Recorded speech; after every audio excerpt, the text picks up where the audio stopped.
Robert Plank Show, episode 300: Systems, Coaching, Peer Support, Massive Action, and Focus with Jason Treu. He's the CEO's secret weapon, and he's effective in uncovering your hidden blind spots and helping you become a more powerful promoter and live an uncommonly satisfying life. Now, Jason's zone of genius lies in helping high-level people like you spot and reach that even higher level. What is it that you do specifically, and what do you have for us today of all of us listening? Well, when I'm working with people, I find the biggest challenge is they focus on things that are happening in the real world that are not working for them. But the reality is that what's not happening is in their mindset, in their psychology, in the blueprint in which they form the world. And you have to go work from the inside out to actually see what is happening and what's all going on. And that is a challenge for a lot of people because they just want the answer, right? But that doesn't help them get it. Because if you're a leader who's struggling in leadership, if it gives you some things to work on, you'll get incremental value, but all the things that have been holding you back in your life are still there. And they're having to do with things ultimately that emanated under the age of 10 years old. And then you've created limiting beliefs, dulled your emotions, told yourself stories, and then solidified these beliefs in your head. And that's what's ultimately holding you back. And so the key is to really start there through some, I call it mini therapy, deep self-inquiry, however you want to take a look at it, and then really understanding how people process change and really how it works and doesn't work. And then when you start working on the real world and whatever issues or challenges you're facing, you're really powerful and you're halfway there already because you've uncovered the blind spots and survival patterns that you've been holding on to that you can't see and have been holding you back.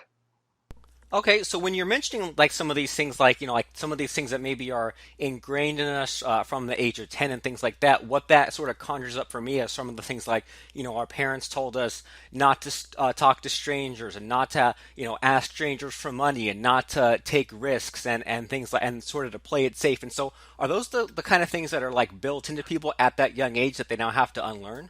Right, and there are other things like someone may have told you to shut up all the time. They may have not given you a voice.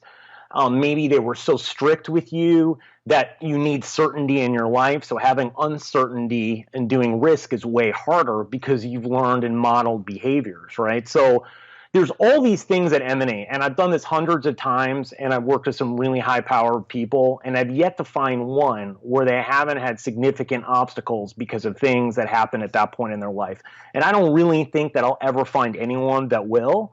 Maybe there's someone out there, but they would have had to gone through therapy or done something else to uncover these things.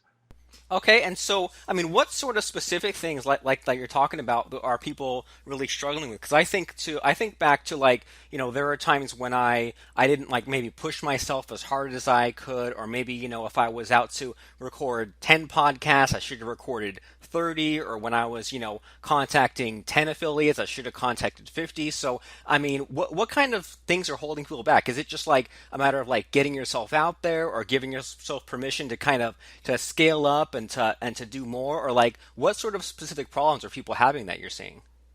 Well, I mean, I think there's a lot of them. I think some of them are stemming from being poor leaders and poor managers and not learning how to communicate, collaborate, and develop their own teams, right? I mean, that's a huge piece of it, right? Because, having a culture that you create a high-performing culture is a really difficult thing because most people have never mastered it and they don't understand what's going on. So you have a workforce that's not really producing what they can produce.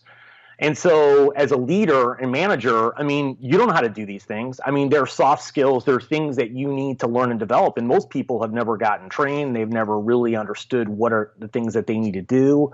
They don't get any feedback on it. So I would say to you, that's a huge piece of it. I'd say just the relationship building process. Like, how do you build successful relationships with other people? Like, that doesn't happen either with other people. And I'd say another big area is just career or business transitions. I mean, if you're a CEO of a company or an executive or a highly successful entrepreneur, like, there's no handbook that says, what do you do next, right? Most people like that, they ultimately either do one of two things. they have some negative behaviors that they encounter in their life, or they just procrastinate, right? They'll surf the web, they won't really be engaged. And so that's why you very rarely see entrepreneurs stringing together two really successful businesses that they've been working on. It just doesn't really happen very often, or an executive going from one company and doing something else. I mean, there are examples, but there's not that many. So those are the kind of things at a high level that people are struggling with. And they'll continue to, because the answer is not what's next in my career. It's what's happened to me that's preventing me from getting there.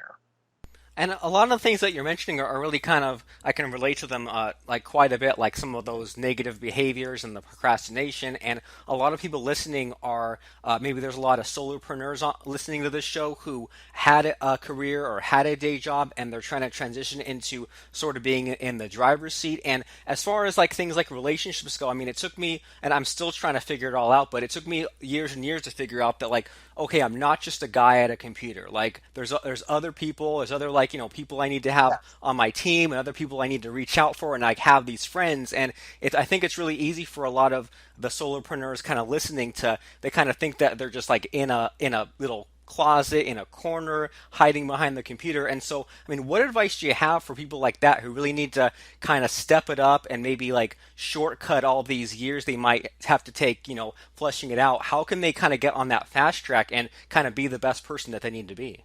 Well, I think that if you look at the three pillars of success, which I've studied a while to try to figure out, like, what are the components that act people who are on the path of mastery and that perform at the highest levels, like what is it they do?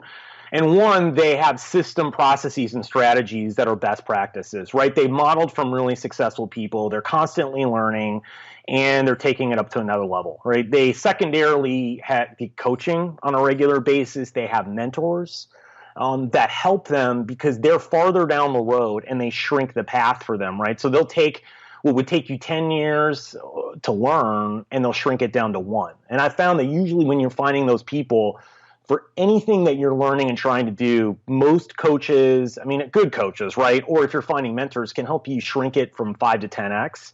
And the third area is really getting peer support.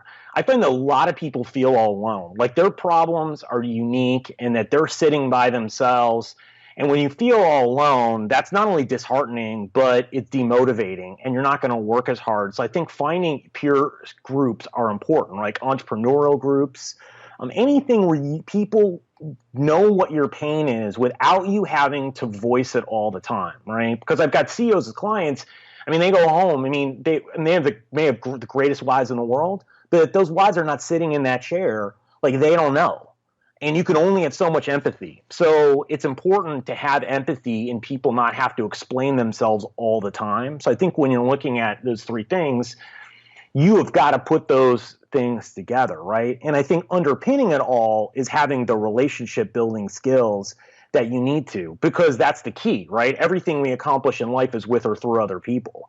So unless you out there actively building relationships in the right way over time and managing those, I mean, you're leaving a significant amount on the table. And one relationship can open up a massive amount for you. Awesome. So, three pillars of success: have those systems, processes, and strategies. Number two, have the coaching and the mentor for that guidance. And then number three, have that peer support. So that way you can have those relationships to kind of tie it all together. And, as you're explaining all these things, what sort of comes to mind is, I think that you and I, we both always see this type of person over and over, right? Like this, either a customer that keeps like buying thing after thing after thing, and we see what they implement, and they don't really implement too much, or we see people who like kind of join these mastermind groups or go to seminars to get the peer support and get the coaching and get that like camaraderie in their relationships, but then you kind of look at what they've actually done, and they really haven't built much. They're not that successful, and they know all the facts. They've read all the books. They've been to all the seminars, and this sort of thing sort of terrifies me a little bit, because I'm like, okay, well, let me make sure that I'm doing all these right things, but I'm also not kind of going on that wrong path of like the sort of seminar junkie and sort of self-help junkie. And so, Yeah. I mean, when you see that type of person, I mean, what are they doing wrong? And how does someone know if they're kind of on that wrong path?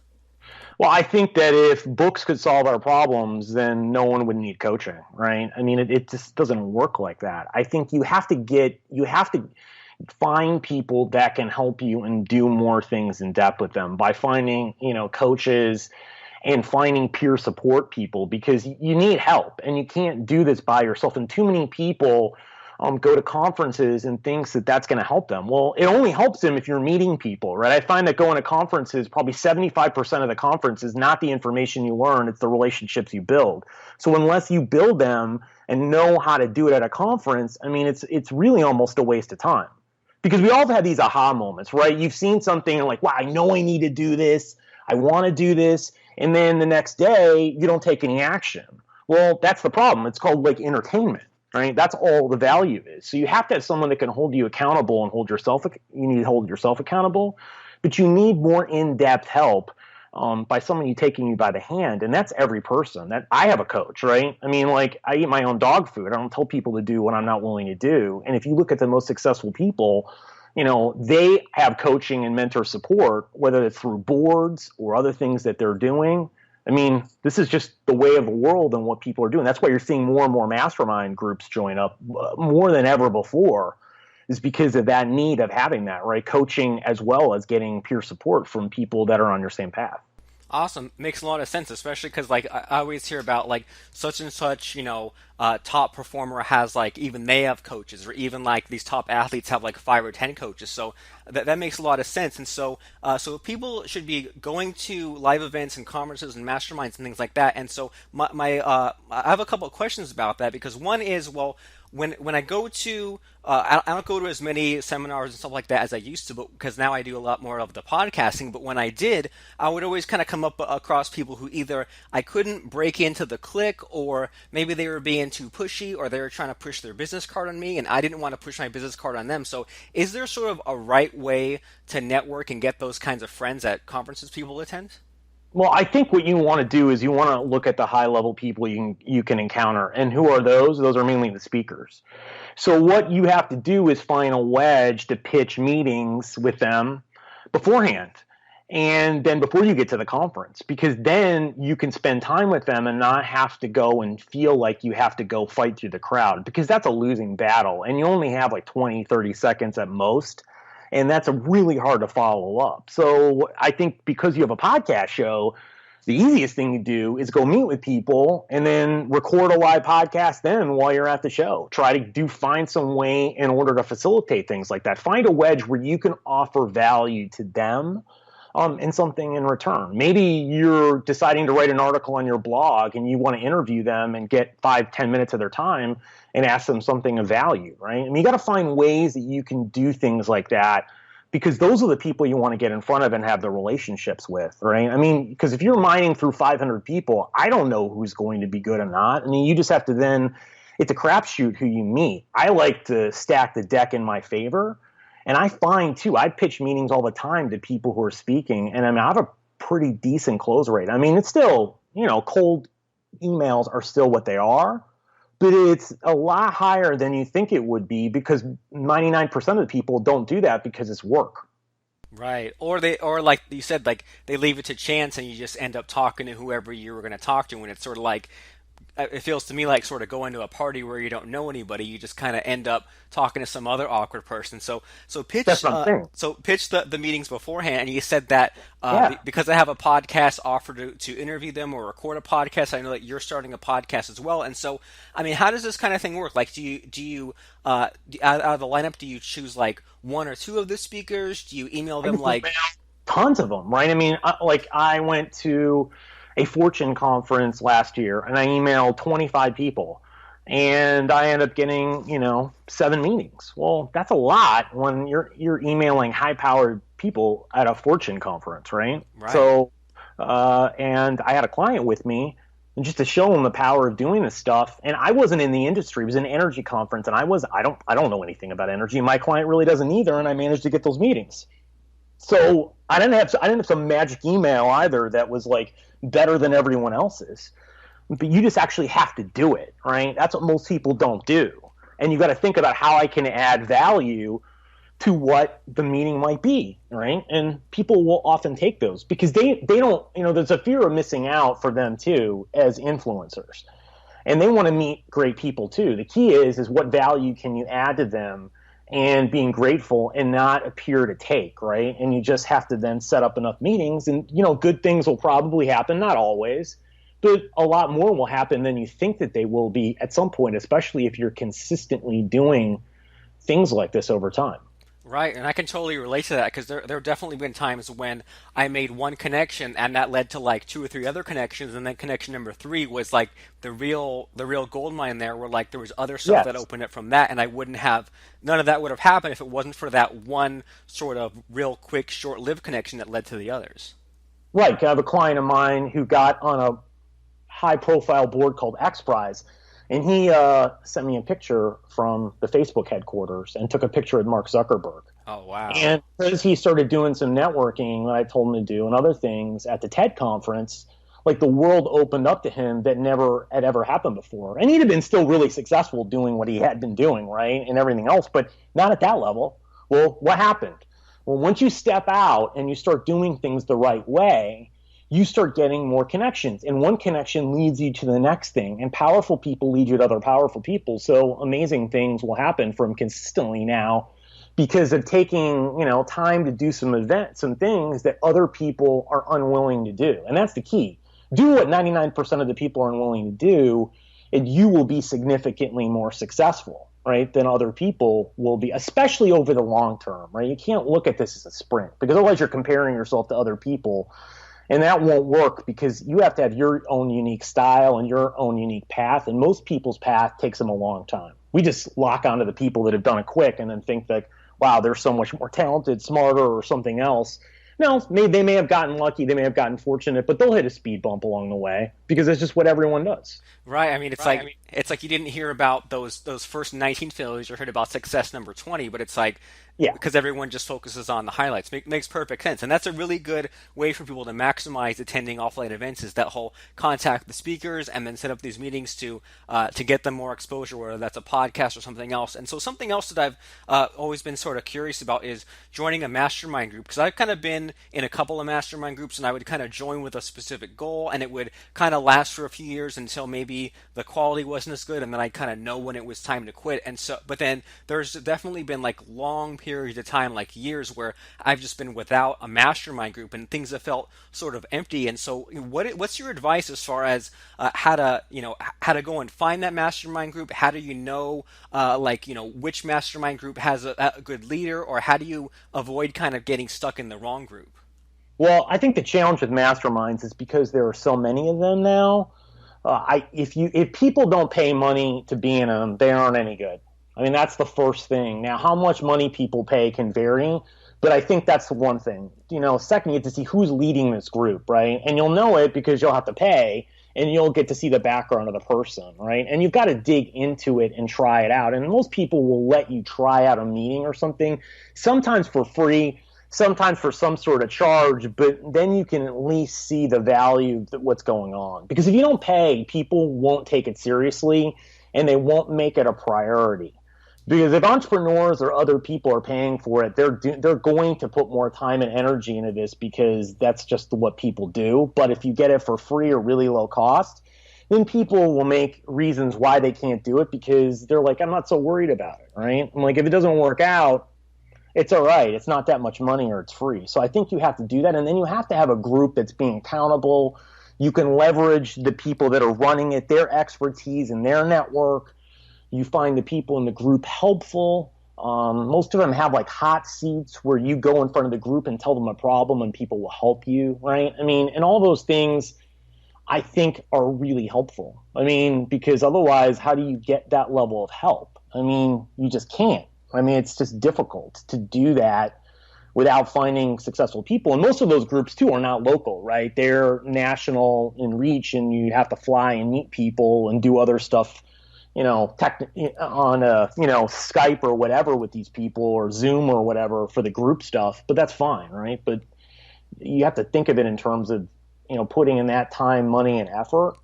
And if not, I don't really know the value you're going to get out of it is really there. You might, but 9 times out of 10, it probably won't be.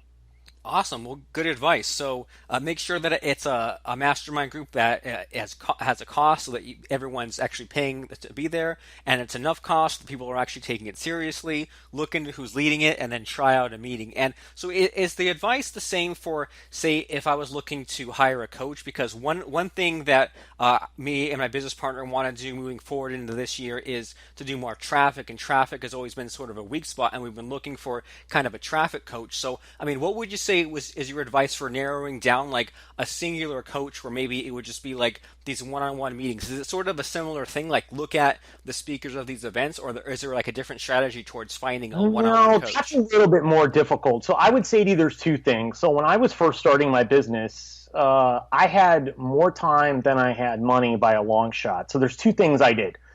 One, I spent some time looking around at marketing blogs and spending a lot of time really seeing what the successful people were. Like, let's use someone like Pat Flynn, who's obvious, right? Well, to work with him, I don't know if he does anything, would be astronomical. So that's not an option.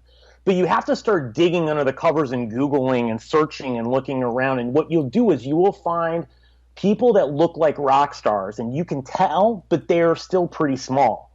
And you then have to try some stuff and talk to them, and you will have to take a leap of faith and pay some money, but you won't have to pay near amount of money as you will if you find someone who's much more established doing that.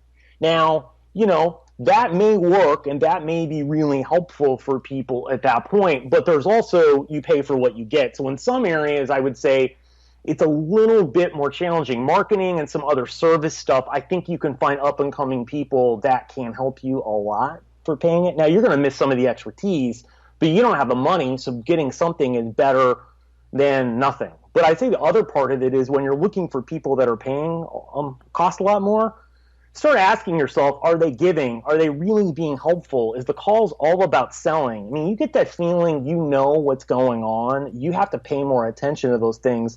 And I think they give it away by their attitude. How much time are they willing to spend? What's all involved in this? What are they doing? How invested are they? What do the reviews on the website say about them?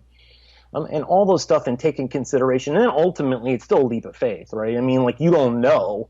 But I found that most of the time these things work itself out, right? If you do find someone who's not right, you just have to tell them, and then, you move on. And most people respect that. But I think if you do your due diligence, you'll find the right people out there who care. You just have to figure out what mix it is that you can afford, and then you can start digging and finding whether you find the upcoming rock star or you find the person that's a rock star almost to that point, and you're paying more of a premium. Does that make sense? Yeah, it does. So find someone who's on their way up but isn't quite out of your league just yet. Yeah, and that's, I found this guy, Brian Harris, at Video Fruit, marketing guy, another guy, Dave Schneider. And, they're definitely bigger now, but when I found them, they're way smaller. So I got help from them on the marketing side, and it was really helpful. And I paid a lot less now by a significant amount. But I looked around and I dug. But that means I had to go in search results in Google, probably 15, 20 deep. And I took a lot of time, right? And I spent it, but I found them. So you've got to, but most people aren't willing to do that, right? So that's why they're not finding these people, because you have to dig through Google and then you have to look through their articles and read them. Well, that takes, I spent a lot of time doing all this stuff, but I didn't have the money or capital. So it was a resource I had available to me, and I used it, and I used it really effectively. Awesome. And in all this advice that you've been giving us so far today, like I'm hearing a lot of sort of common threads. I mean, one is that whole going the extra mile, like the digging in a little deeper about whatever coach you're looking into. If you're attending a conference and you want to get those extra connections, do like 10% more than what everyone else does. And I'm hearing a lot of like, well, just try something out and then see if it's working or not. So joining a mastermind group, you don't have to be stuck in it for the rest of your life. Just try out the one meeting and see if it works. Try out a few of these coaching calls, and if it doesn't work, then drop out of it. And then I'm also hearing a lot of sort of like self-awareness of like if a relationship like doesn't quite smell right, or like like I was kind of asking you earlier about how sometimes there's like the seminar junkies who are just kind of caught in this pattern of like going to Yes. events for entertainment. Well, if they had some sort of like a goal and some sort of self-reflection and said, well, is am I getting anything out of this coaching? Am I getting anything out of this peer group? Are they kind of dragging me down or lifting me up? It's like as long as we have sort of that self-awareness, then we can kind of know if we're on the right track or not, it sounds like. Yeah, and I'd also say most people just don't stick with it and aren't persevering and determined. Do you know how many podcasts? I went back and looked because I was trying to find some contacts for people. How many podcasts that I've been on in 2013, 2014, 2015 are not around right now? Probably like 30% or maybe more of the ones that I've been on at that point. And I mean, why is that? Well, people gave up. And the reality is because they're not seeing what they want that quick. Well, there's a lot of noise out there. So if you want to break through, one, it's going to take you probably 18 to 24 months. And if you aren't willing to do it, shouldn't start the podcast. Second of all, you've got to start looking at what best practice is and mirroring and modeling what the most successful podcasts are doing and shape and form your pages around that. Maybe not in the beginning because you can't, but over time, you have to do that, right? And that's the difference of what's going to happen. But the magic in doing podcasting is building the relationships, and you're missing out on that if you stop. And so, but people do it because they're not seeing the results that they want to see in the time frame it's happening, because it's all about what they're getting out of it at some level. Otherwise, they would continue it. So what's the answer there? Is the answer to kind of change their expectations and change the results? And if they say, well, the podcast isn't making money, but I'm making X number of connections. I mean, what's sort of the answer to keep people from giving up? Or if they have those kind of moments of doubt, how do people kind of keep going despite all that?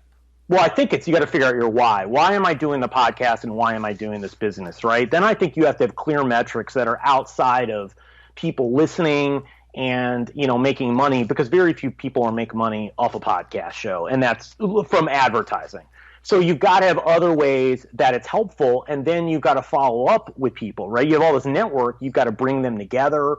You've got to find a way to interact with them. I mean, it's fine to ask them for help in doing it, but you've got to consistently find ways to engage with the people that you've connected with over time and consistently build that up. And just say to yourself, if I'm not willing to put in this much time into it and that long of a time commitment, then I just shouldn't do it. But then I need to question, why am I doing this business in the first part? Because it's easier than ever to be an entrepreneur, but I think it's way harder than it's ever been to actually break through. So you have to ask yourself those hard questions. If you're a solopreneur, a business owner, or someone looking to do this, or I don't even care if you're in corporate America, if you want to break through the noise, you're going to have to stand out and do new things, because no one's taking you by the hand and teaching you management, communication, leadership skill sets. I mean, very few companies are doing that out there.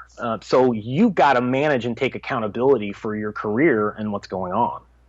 Awesome. Makes a lot of sense. And so ask yourself why you're doing this, and have all those clear goals. So that way you kind of have the bigger picture, and you know when to course correct and do all that cool stuff. And so we had a lot of kind of deep sub conversations today, and we had a lot of fun. And I want to make sure that if someone listened to our conversation, Jason, and they're kind of inspired and they want to know about your coaching, about your books, about your websites, any of that stuff, after someone listens to us today, what website should they go to check you out?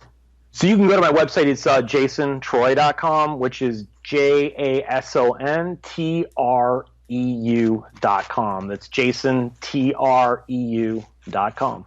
Awesome. So everybody go there right now, jasontreu.com, JASONTREU.com. And I want to thank you so much, Jason, for hopping on and sharing all your life lessons and your trials and tribulations, and helping people kind of shortcut what might be decades of kind of like entrepreneurial frustration into hopefully just those 18 to 24 months of getting to where they need to get to. So thanks so much for stopping by and sharing all that stuff. Hey, thanks for having me on the show. Thanks for listening to today's program. Start from the beginning or view past episodes at robertplank.com/episodes.